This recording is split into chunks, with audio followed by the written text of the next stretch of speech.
Hello there. Hi. How are you today? Lovely. So, I asked you to come do this interview with me so you can answer some questions for this fantastic class I have called the New Student Experience. Excited to be here. I'm excited that you're here. So, why don't we start off? Your name is Bobby. My name is Bobby, yes. My name is Robert. I go by Bobby, never grew into a Bobby, or a Robert rather, so I just go by Bobby.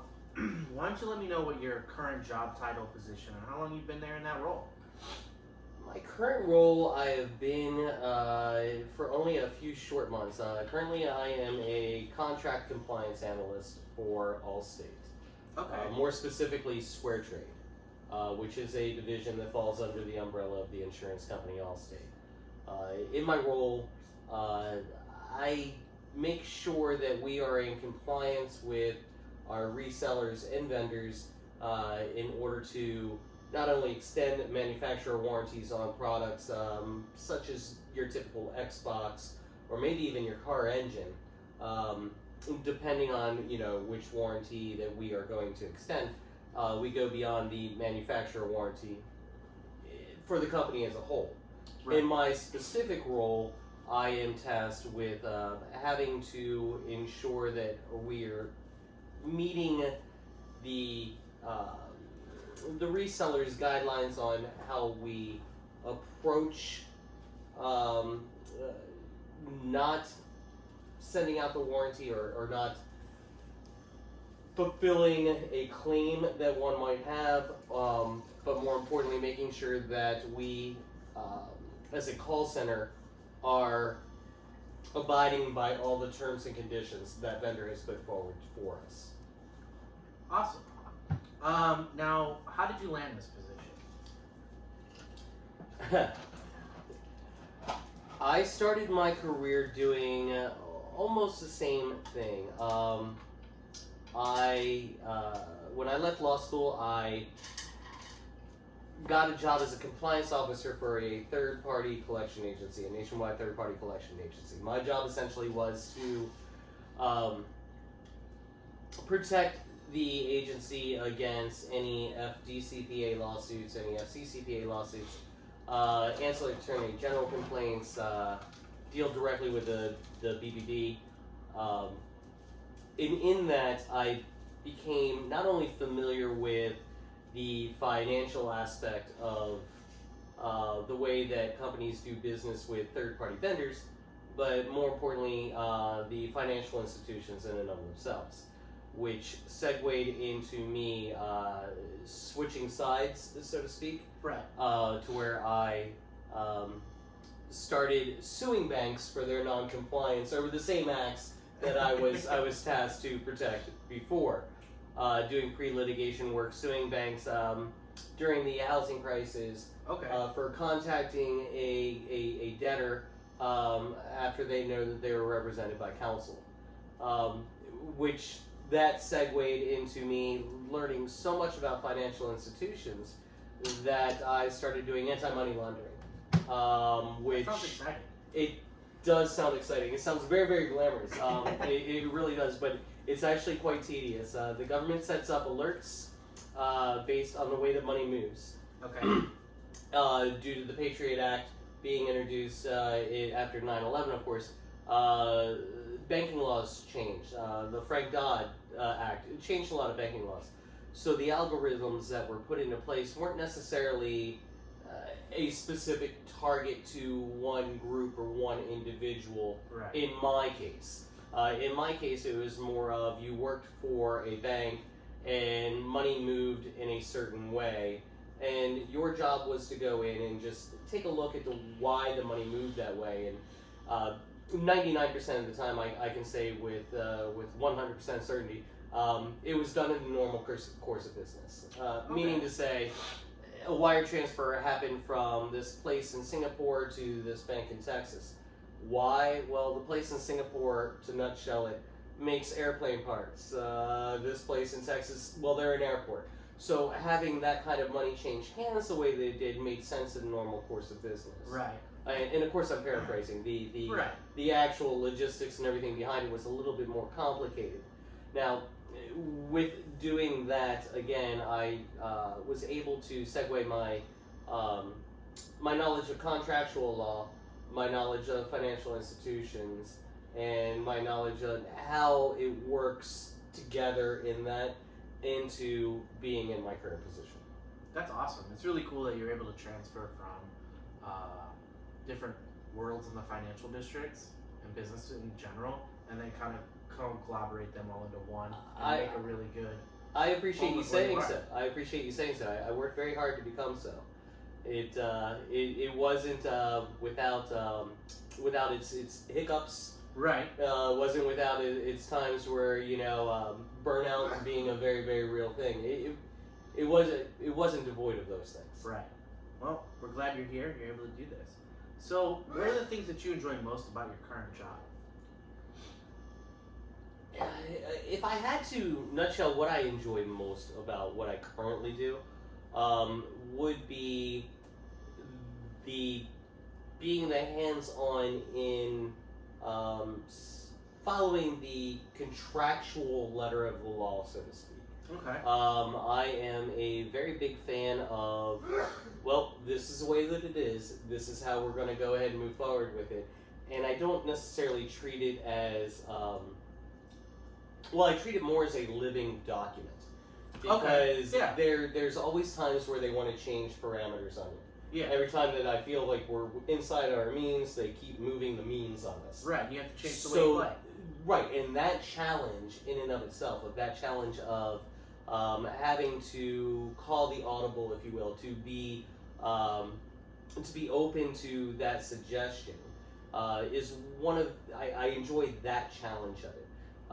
That being said, it's also extremely frustrating sometimes when you have to say, no, these are the rules. This is what these parameters are. Right. This is what this contract allows, and we're not ready to renegotiate this contract at this time as to what you gave us. We're going by your rubric. We're going by your metric. We're going by every parameter that you had put in front of us. That you had already set up. Yeah. So again, I guess the challenge of the to and fro, the pushback, well, we kind of want this, but we haven't negotiated this. Right. Still allows me to be very, very much a part of the reason that I got interested in law to begin with. Okay. Mostly contractual and the fine parameters that it is. But again, it's not without its challenges. I think that, seeing how you're talking about how everything's very contractual and very rigid in a way, really shows forth like the same kind of interest that I have, me with my background right now in criminology, for what my schooling is, what I'm trying to do. Oh, I wouldn't disagree with that at all. I think I feel with what the path that you're looking to take very much holds a different challenge of having to also be flexible in what you're doing, as the laws are, again, a breathing document, a living document, and ever changing. But there are things that are put in place that must be followed in order for the rest of that document to breathe. 100%. Fantastic. It's really interesting to get like both sides of the story. Now, do you work with a team, or are you more of an independent environment with your position? In the past, I had always been more of an individual, working not so much in a team environment. I had autonomy in what I would do. My contracts were my contracts. My files were my files. Everything that I did from beginning to end would have my stamp on it from beginning to end. Not to say that I haven't worked as part of a team in the past. Of course I have. In my current position, it is a more team, company-oriented focus. Okay. Which means to say that I attend a lot of meetings. I attend a lot of meetings that I am finding myself being more and more receptive to, not having had to do that in the past. If I had a meeting, it was more one-on-one, this is the direction we're going, this Right. is what we're doing. In my current role, it's a more of a collaborative effort for the company as a whole, as they share a very West Coast environment and objective to their business plan. They want everybody involved, from the people who originally, switchboard the calls, to the IT people, to the people that work workforce, to the people who meet with the vendors, such as myself, and so on. So it's a very open, non-cubicle type of environment, which invites many, many different minds and many, many different ideas on the board at the same time. So this is something similar to like a Google or like a Microsoft or something like It's that? very, very similar to Okay, it. It's very, very similar to it. To help the audience, because a lot of people aren't going to understand that point of view. If you were to Google Square Trade, you would see that our CEO and our president, the founder of Square Trade, actually came from Google. He's really? Yeah, he's one of the originals. Oh. So in doing Yeah. so, he just found a niche that would allow this to broaden out. Gotcha. We were purchased by Allstate approximately 2 years ago. Okay. To where Allstate said, "Hey, we really love what you're doing. We want to be a part of that." And our biggest obstacle at the time is we didn't have the marquee brand name recognition that Yeah. would allow us to be in every household. Allstate said, "We'll go ahead and take care of that. You guys keep doing what you're doing, but we're going to go ahead and purchase you." So, without getting into too many of the financials of it, it was a big acquisition for both Allstate and Square Trade, while each one maintained a certain percentage of equity in the firm. That's fantastic. It's really like cool to see how like a company can progress but still maintain its values. Right. So again, having the autonomy in the past has, I feel, presented itself into allowing me to be more open-minded about having a collaborative effort with where we are now. Again, when you have that many people working on a specific task, it can become a bit daunting. And that kind of segues into my next question. Please, by all means. So how does that style working, with a team impact your work environment? Meaning like working with others definitely can be challenging, but it also can be supportive, helpful, frustrating, things like that. And like I said, it just segues right into the next question. To be extremely candid, I don't feel that I've been there long enough to express how productive it is. Right. I spent a lot of time in meetings, and I might be a little bit jaded from the past of, do I really need to attend this many meetings? Right. Because I don't feel like I've gotten anything done during the course of the day when you're in with that many meetings. But I will say it does prepare you to work with many different personalities. It does prepare you to have an open mind from several different viewpoints. While you might not always agree or be on the same page, or you might completely opposite say, "Yeah, this is exactly what I want," and really, put your card to that specific idea, it really does make you focus on the end game, the overall end game. Right. To where it might not always be so cut and dry, to where you can't see the forest for the trees, where I don't understand why you want to take it in this direction, but these are the way the winds are blowing, so let's go ahead and do this anyway, and we'll figure it out as we go along, or, as I like to say, we'll cross that bridge when we find it. That's kind of like a traditional in business in general, though, isn't it? Like, kind of try to follow where the trends are going, aka where the wind is blowing everyone. I don't know if that's I don't know if that's necessarily a colloquialism that is a true business. Let's go ahead and follow this model. I do see that from time to time it does breed a certain amount of apprehension and maybe even contempt, I would say. Right. I don't understand why we're going in this direction, or I don't see the benefit of going this direction. which is just human nature to question some things when you don't understand it. I think the bigger picture on something like that is that it allows you to say, you know what, I am going to trust the system, that the business model that this company or whomever you're working for has put up. I'm going to trust that they know, and I'm going to work hard to implement these ideas to be as successful as they could possibly be. So it's not that it forces you to be a part of a team, it forces you to think of things that they wouldn't have introduced had they not thought of the bigger picture in the long run. Right. My company in particular has shown revenue growth of over 300% just in the last 6 years alone. Wow. So, we went from being a little known name to, having household and brand recognition in markets with Target and Walmart and Amazon, and right now Home Depot, which we're very, very proud to introduce.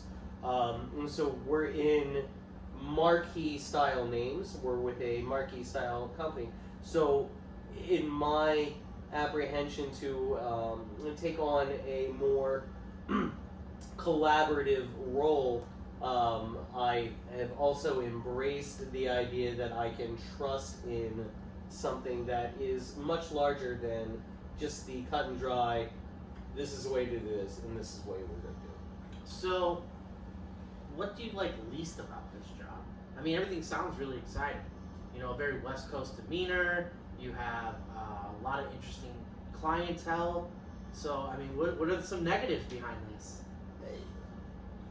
As in any business, I would say one of the biggest negatives that I feel personally would be the misunderstanding and I guess misconception of the public. Okay. When a person purchases an extended warranty on an item, they automatically, and I make overgeneralized statements on all of this. I feel that they think that I am the customer, I purchased this, you will give me what I want, and that will be the end of it. And while we do try to accommodate, right, there are some things that are just not economically responsible. Right, some things are not applicable. And that's the way life in general is. And again, but you're dealing with what generally in business we call the least sophisticated consumer. Okay. You have to take everything from the least sophisticated consumer. Consider this, every time that you click on terms and conditions on any software that you download, or any, hey, I'm going on Xbox, I'm doing this, well, terms and conditions apply. Okay, well, we have the same terms and conditions, but do you read those terms and conditions? Of course you don't. Never. No. I always just click right through. Yeah, get me through this. And at this point, you could be offering your firstborn child, and, well, under terms and conditions, maybe I should read more often. Maybe you should. Well, we have the same thing. Okay. So, as a business, you have to understand that we are only held to a limited liability up to the cost of the item. We are going to repair, replace, or refund the cost of said item. But a lot of people, because they are getting the refund, they fail to understand, well, but I bought it for this and I'll never be able to get it at that price again. And it's an important distinction that we are not a insurance company. We're not an insurance company. We're a warranty company. Gotcha. Okay, we're an extension of your warranty. And that makes a big difference, I would assume. That makes a huge difference. And the fact that we're not insuring your item. A lot of items we don't even have accidental damage on. For instance, cell phones, of course, we put accidental damage on all of our cell phones. For the mirror, people drop them. They're made to be dropped. Sadly. But a lot of items such as televisions, we don't. Because televisions are made to be dropped. Right. Okay, and it wouldn't be cost effective for us to replace a $1,500 television because somebody threw a remote control into the TV and cracked the screen. even if it were by accident and not It's intentional. those Wii remotes. That's what it is. Well, it could be. It very well could be. So, I guess, again, one of the biggest challenges is the misconception and having to say, look, it's not cost effective for us to repair this. It's not cost effective for us to even replace this item. Because you bought this item 2 years ago, you bought it on Black Friday, it was $79. We're going to give you the $79. Straight up, no questions asked. Now you're made whole. Right. But I don't want the $79. I want this vacuum cleaner, or I want this remote control. I want whatever the product might be. And that's just sometimes not an option. So one of the most frustrating things that I encounter when things get escalated to that point is I have to contractually say, please refer to your contract. This is what's going on. And I made the distinction earlier that we're not an insurance company, we're a warranty company, but I often use the analogy of if you bought a 1965 Mustang and totaled it tomorrow, they would give you the blue book value of that 65 Mustang. Correct. Not everything that you had added on to it, not everything. And more importantly, the insurance company is not going to go out and find you a baby blue 65 Mustang to replace the one that you had. And I had a similar issue with that when I went, I had an Audi S4, and I got like this aftermarket parts warranty supposedly. Right. But what it covered was an issue with the aftermarket parts. Correct. Not the value that it added to the vehicle. And that stuff wasn't, given to me informational wise when I purchased the insurance plan. And it's something I had to learn the hard way. But now I know, and that's perfectly fine. But I totally see like that point of view that people expect certain things when they want one thing, but they're only getting this. Right, and again, the warranty in and of itself is designed to make you whole. Right. It is not designed for time and effort in anything that you put into right. it. So again, when you ask about things that I like least, I am a very straightforward person. I don't sugarcoat many things. I do explain it exactly as it is.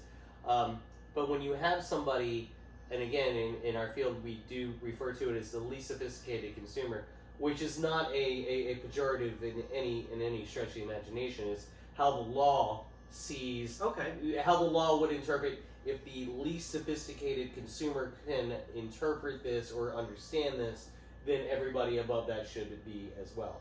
Right. So it's written in terms to where that person could understand.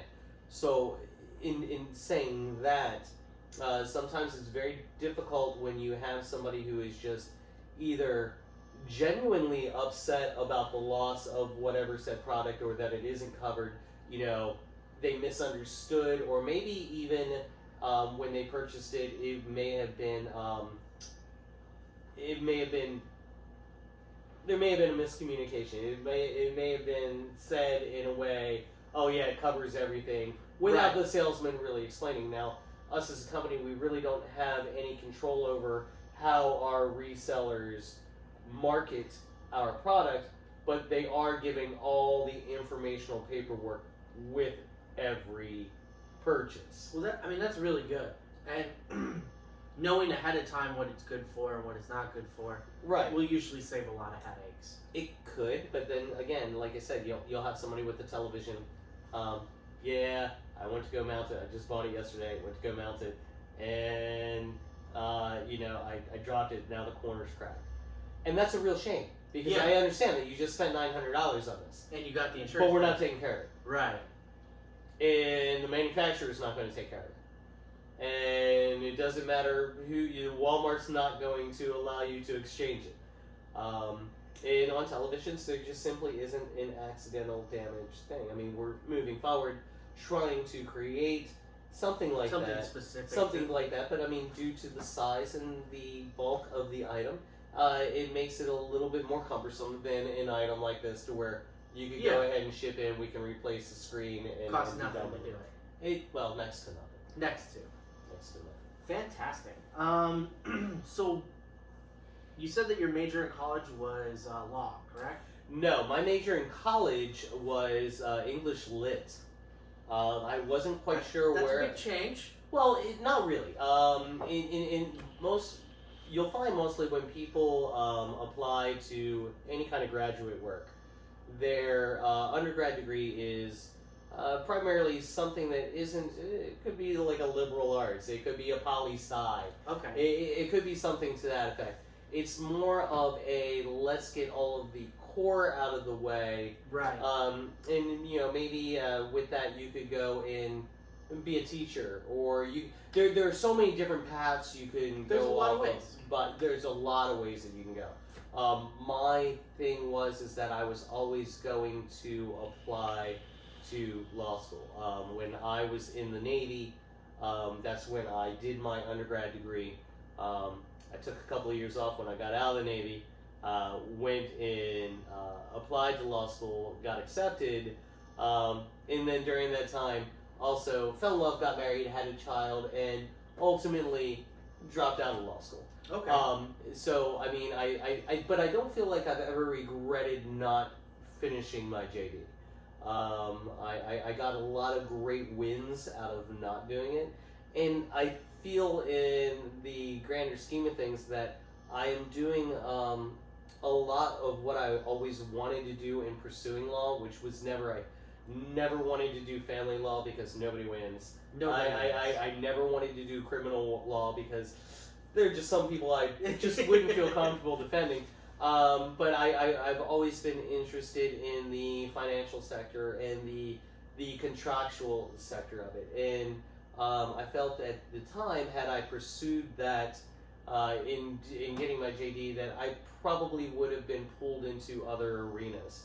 Right. This did afford me to focus on what you love. Focus on very much a very, albeit out of necessity or out of, I don't know, happenstance, a very niche aspect of it. It's really cool because, me talking to you before and, talking about your past and what you've done in your life, it's crazy to hear those things like anti-money laundering. That's something that that's, how can I put it? That's like a Jason Bourne job. To an extent. Do you know what I mean? It sounds so high tech. It really does. And and I remember being so excited to even be recruited for something like that. I remember my very first week of even being with FIS and working for FinCEN, which is the Financial Crimes Enforcement Network. Even working with them, I remember coming home at night and saying to my significant other, "Baby, I'm in way over my head. I am in way over my head. I don't understand anything that's going on. I mean, we are investigating politically influenced people, PIPs. We're investigating things, and part of the investigation would be that we had to pull what was called a dirt string, as we referred to it, to where any negative press, any SEC violations. You didn't have any dirt on the Clintons, right? Yeah. No, I'm still alive. But there was a without giving up his name, and you're welcome to Google this on your own. There was one that stands out in particular, who is a very, very wealthy gentleman out of the state of Texas, who the dirt string that populated was that he put in a silent auction a bid, and which he ultimately won, to go hunt a black rhino. Now, in going and hunting this black rhino, he ultimately killed this black rhino. And, there were several animal activist groups that were up in arms about it. But more importantly, he wanted to bring said black rhino home to have him stuffed. He's a trophy hunter. Okay, well, Delta refused to allow it. He ultimately sued Delta and won a whole bunch of money. Okay, well, he was a customer of the bank that I was auditing at the time, and he happened to pop up.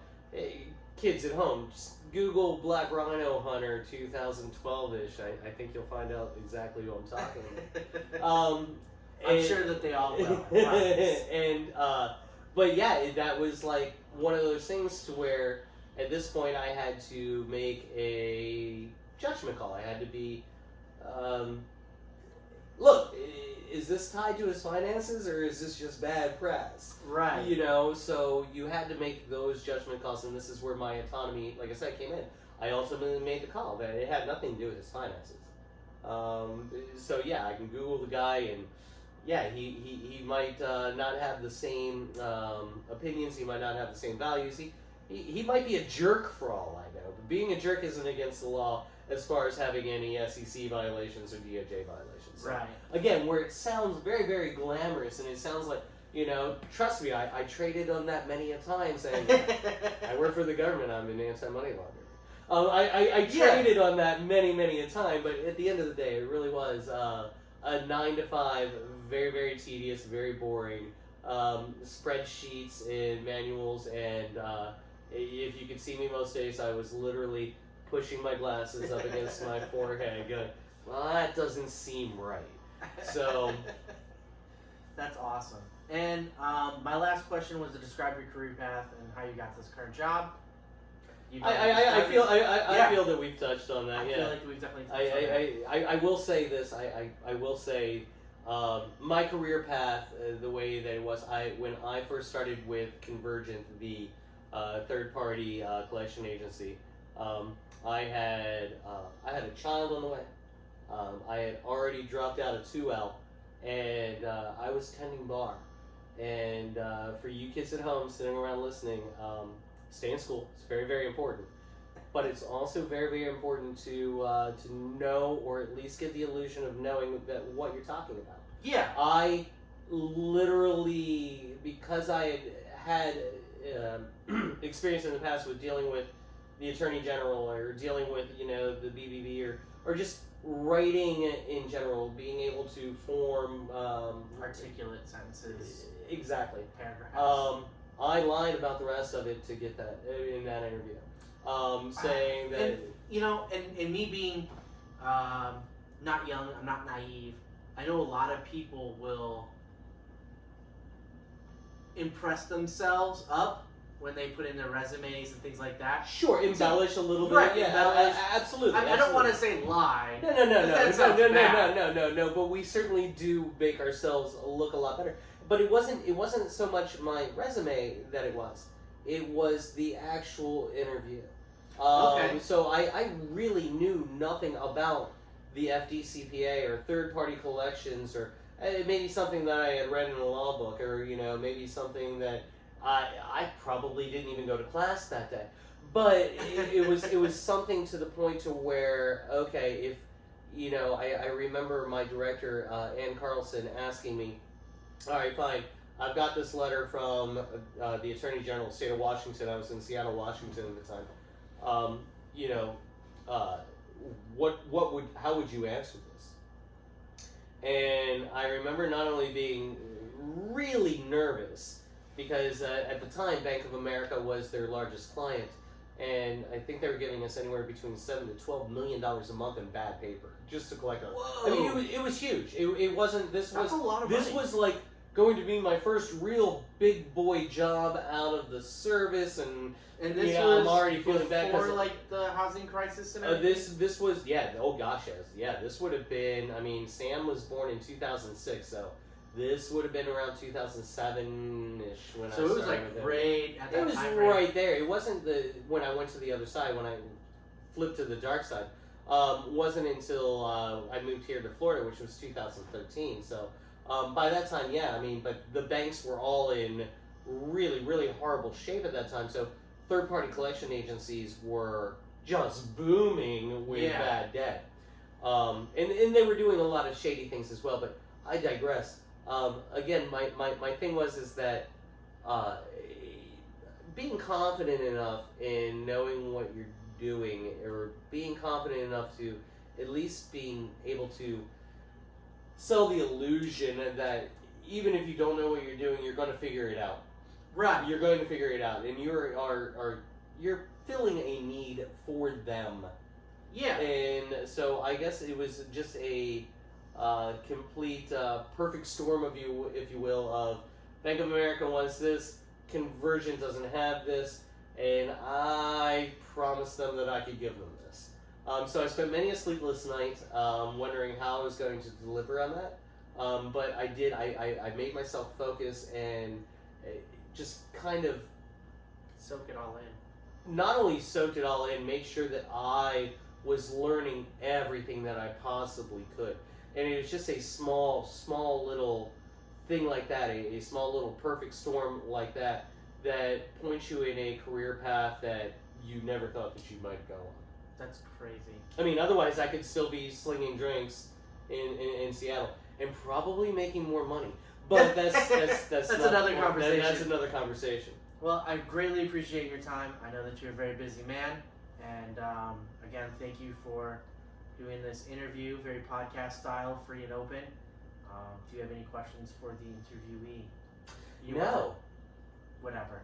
The interviewer? I'm the interviewee. Yeah, you know what I meant. We can edit this out later. No, I'm not going to edit it. Again, thank you so much.